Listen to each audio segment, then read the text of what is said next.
UALR Television is pleased to bring you the Clinton School Speaker Series. Throughout the year, the Clinton School of Public Service hosts national and international leaders and public figures. Here's tonight's speaker.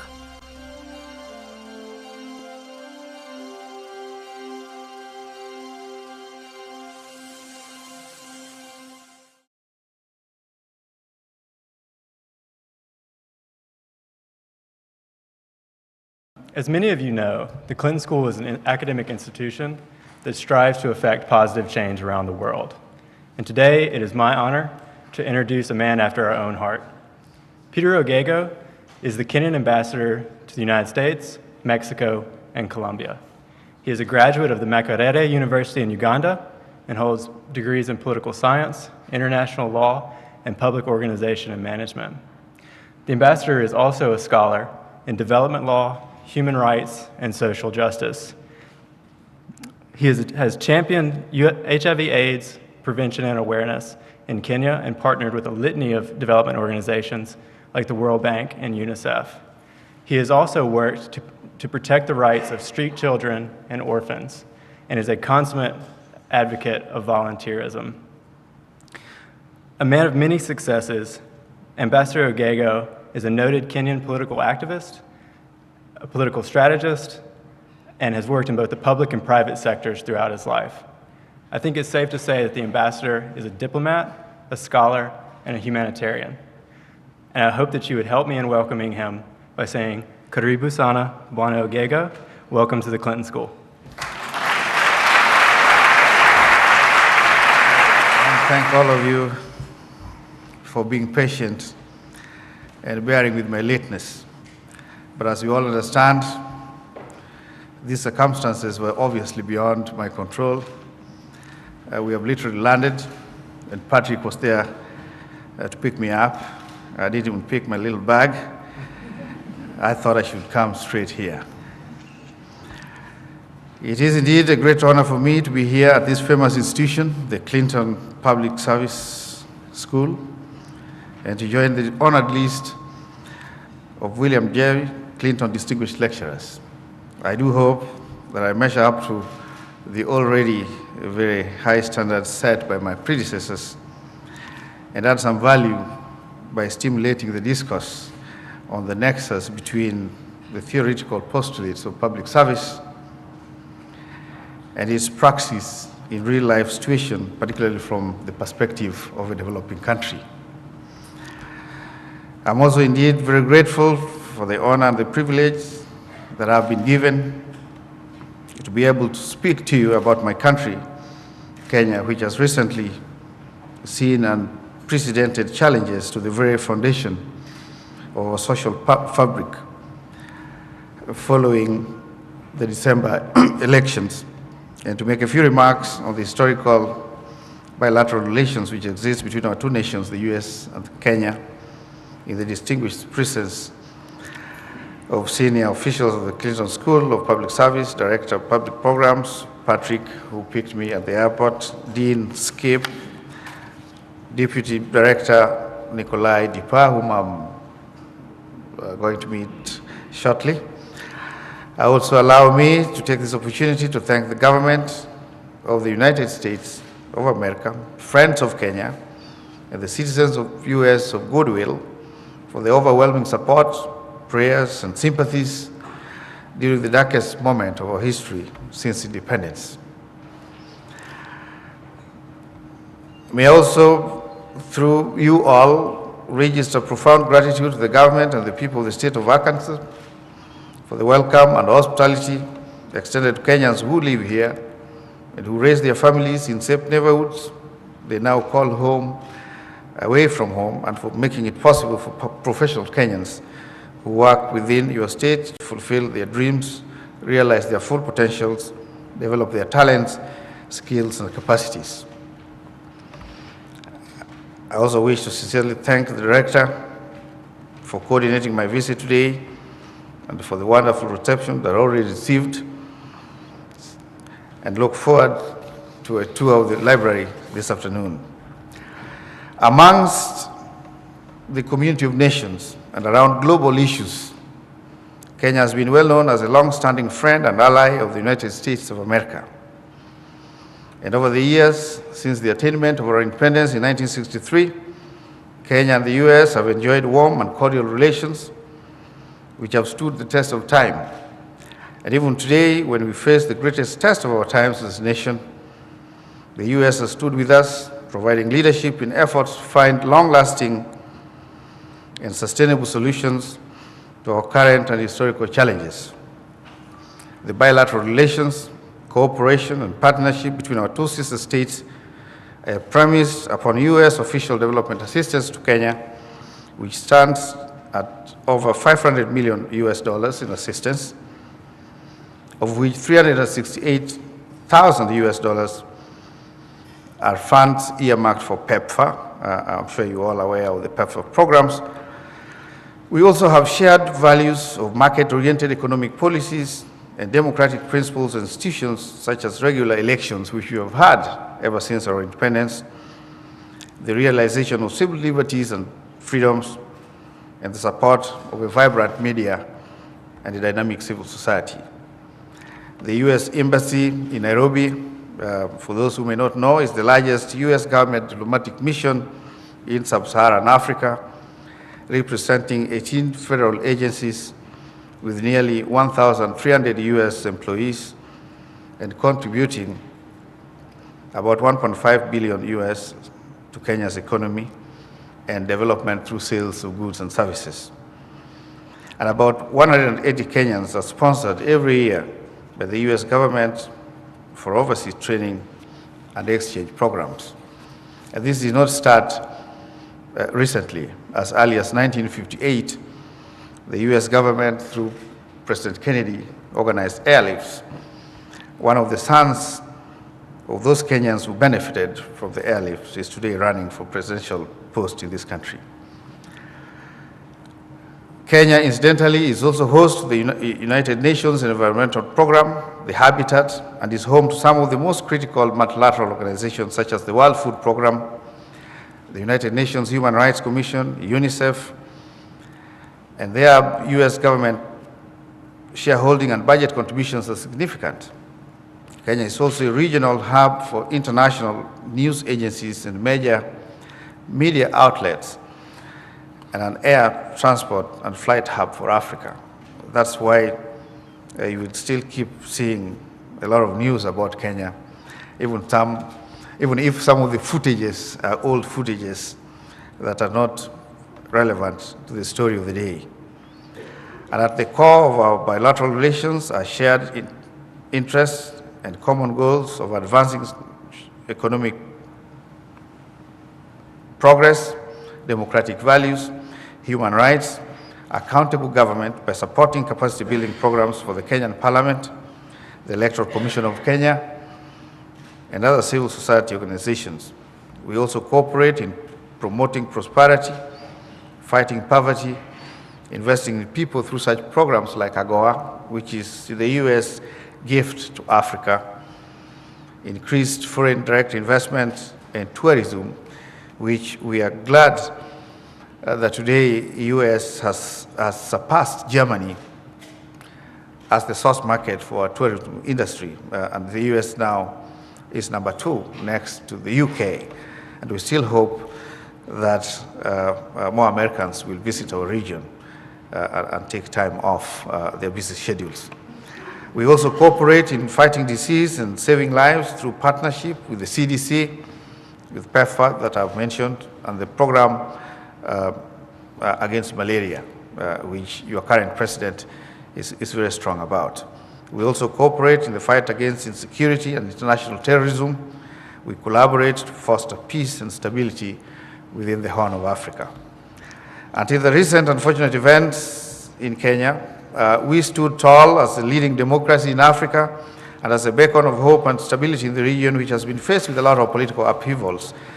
Kenya has been committed to regional peace and stability and has invested heavily in peace processes throughout the sub-region.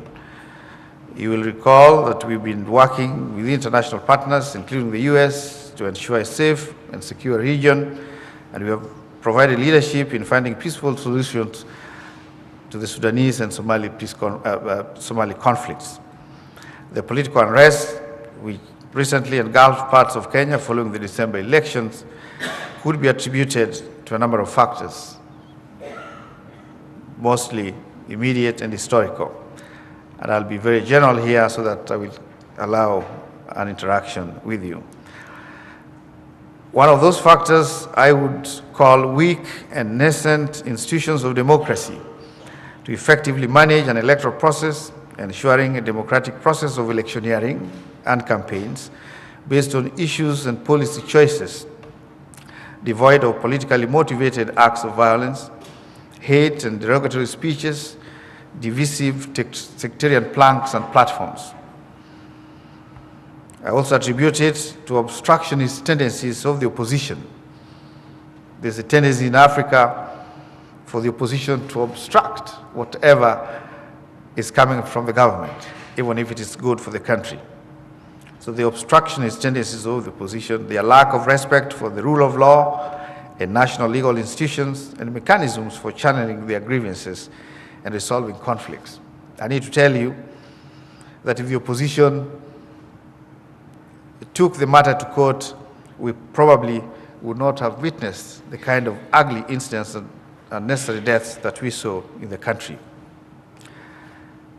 And I was involved in the elections in 1997, which were crudely rigged by the former president, myself, and the current leader of the opposition in Kenya, Raila Odinga, went and met with your former ambassador, Ambassador Bushnell, in her office in Nairobi, and to show how crudely the elections had been rigged. And the American position was very strong at that time.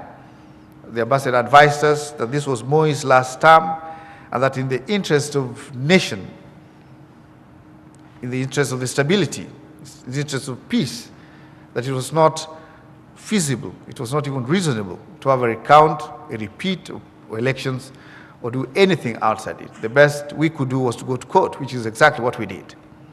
I do not think that these elections were rigged. I think these elections were hotly contested, and the margin was very narrow. It's very much close to what you experienced here in your last elections in Florida.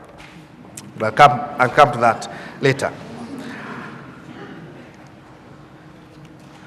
I also attribute it to the culture of impunity. Over the last 20 years, we saw a systematic erosion of institutions and a culture of impunity in which politicians would get away with anything without being brought to book, something that we have been fighting over the last 5 years. And politicians who think and imagine that they must have their way or no way, with no regard at all to the consequences of their reckless utterances or behavior. I also attribute the unrest to the historical social and economic inequalities and high levels of poverty amidst opulence, especially amongst the youth who are gullible to political manipulation and easily veer off into acts of lawlessness. This broadly would explain what happened, because today, as we are talking, both parties met in an informal session in Parliament and as a lobby, and with the mediator Kofi Annan. And you must understand that the Kenyan political leadership is one political class without even class and ideological differences. These are people who know each other and who only fight over political power. And so when their interest is at stake, like now, because of the pressure of the international community, they easily get back together and could easily agree on most of the issues. And there's no more violence, and life is back to normal, other than the displaced people who still have some fear to go back to their former homes. It is, however, noteworthy that the post-election violence, which resulted in tragic loss of lives, human lives, and destruction of property, arose from the disorganized, spontaneous protests before and in the immediate wake of the Electoral Commission of Kenya announcement of President Kibaki's victory. That wave of violence soon subsided with a few sporadic cases being reported thereafter in the affected district. There was, however, a pattern of what appeared to be organized, pre-planned act of violence aimed at certain communities, which resulted in more horrifying deaths, vengeful arson, and leaving a trail of unbelievable destruction never seen in Kenya before. It is this type of violence that has attracted calls for thorough international investigation and closer scrutiny involving the United Nations Human Rights Commission and other agencies to determine the perpetrators, the instigators, with a view to bring them to book. We are not going to take chances, and I think the resolve is clear that those who took cover under the political unrest and caused this manner of insanity will be brought to book. And we support the international community for coming in at the right time and standing with us. And of course, there was also a wave of revenge violence which was immediately put over the security organs before it could spread beyond the affected areas. We also regrettably saw excessive use of force by the police, obviously overwhelmed by the pressures of the melee that ensued in the affected areas. And two of those policemen, some of you might have seen the footages in the TVs, have been arrested and charged already with murder. The Africa-led peace and reconciliation effort chaired by former Secretary General Kofi Annan, accompanied by other members of the panel of eminent African personalities, which enjoys the support of the international community, had set 4 issues as the agenda. One was the immediate end of political violence, which really has been achieved. The second agenda was humanitarian support and resettlement of internally displaced persons, which is on course and progressing well. The third agenda was the settling of the current political crisis arising from the disputes over presidential vote tallying. I told you that today those same politicians are having fun and enjoying themselves. Kofi Annan is taking the 8 negotiators to a retreat, and we do not think that we will renege on the progress already made. It's not very Kenyan. We don't see the country going back to where it has just come from. So we are very positive that we will pull through this tragedy. I now want to touch a little bit about the school, which really was very exciting to me because at the time of the invitation for this event, which came to me last year before these ugly events, I already had said I would be attending, and I thought that the coincidence of today's dialogue with you provides us with a unique opportunity to focus on 2 very critical issues which affect public service, the leadership and institutions, particularly with reflections what we are going through as a country today. And I want to make broad statements here so that we later can engage in a dialogue. I want to state that while leadership is critical for national development of any society, strong, legitimate institutions are very important because they're the rails upon which effective and inspiring leadership will flourish and excel. And however good a leader may be, he or she still needs functional institutions to accomplish his or her vision in any society. This is true to our situation in Kenya.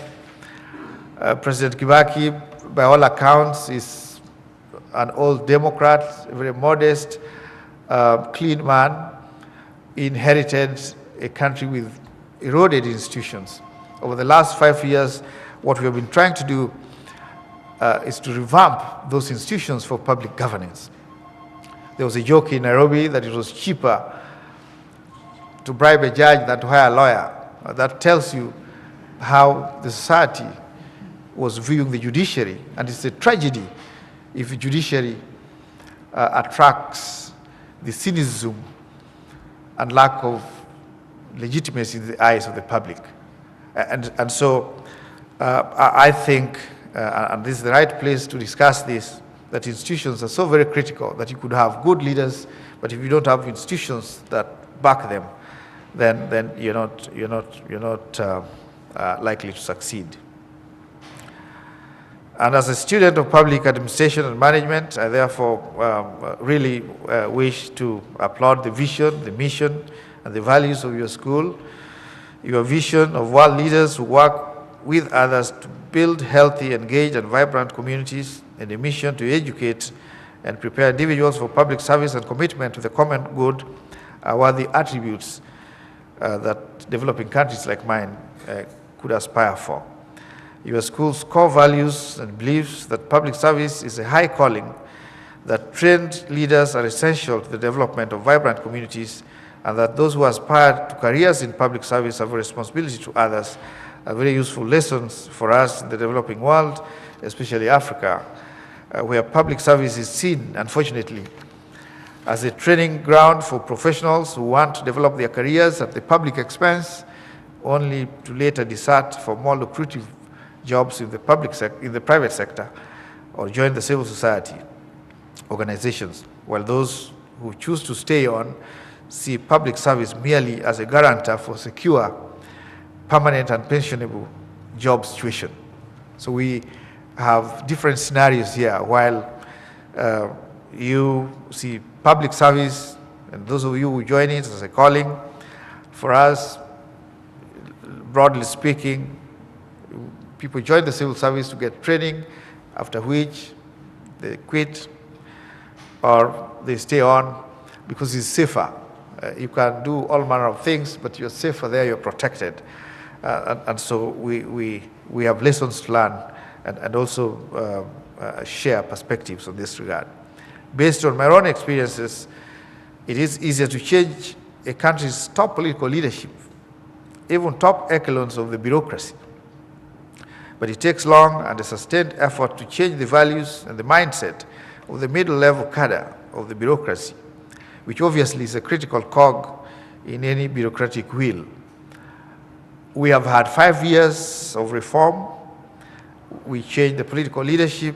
We changed the ministers, most of whom are men and women of integrity who left the private sector to come to the public sector to restore sanity. We changed the top bureaucrats. Those of us who were in the private sector joined the public sector to bring some sanity, some credibility to it.